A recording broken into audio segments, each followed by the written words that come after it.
So, namaste. So I will talk about how Brahman was always there, like how did he create the universe and something. Okay. So according to the Vedas, Brahman was always there because it is beyond the constraints of time and space.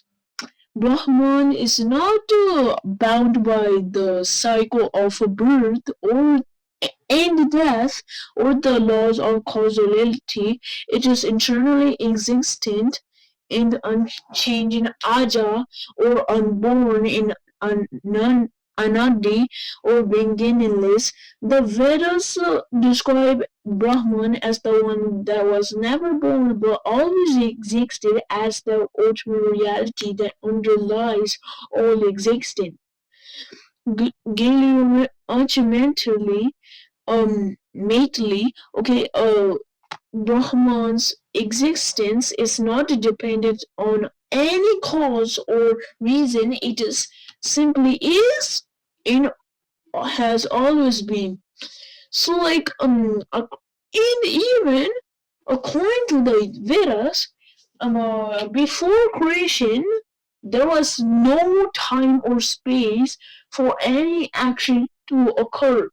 Brahman was simply existing as the infinite, eternal, and unchangeable reality in a state of absolute and unity and consciousness beyond all duality and relativity. This state is described as Nirguna Brahman or the unmanifest Brahman. It was a state of absolute being beyond all, becoming a state of pure existence where there was no distinction between subject or and object or self and non-self. This state was not a state of activity or dynamism, but rather a state of absolute stillness and silence where Brahman was simply being itself without any projection or manifestation. The Vedas describe this state as the ultimate reality that underlies all existence and is source of all creation. And I will so in Advaita Vedanta, in Vedic perspective, the reason for creation is not a reason in the classical sense, but rather a spontaneous expression of a Brahman's nature, referred to as lila or divine play. The Vedas describe it as an ananda or a joy that overflows from Brahman's own being, resulting in the manifestation of the universe. This creation is not driven by any necessity or desire, but is rather a natural outcome of Brahman's infinite potentiality and bliss. It's a game where Brahman becomes many and then seeks to return to its own original unity. This cycle of creation and the solution is internal and beginningless,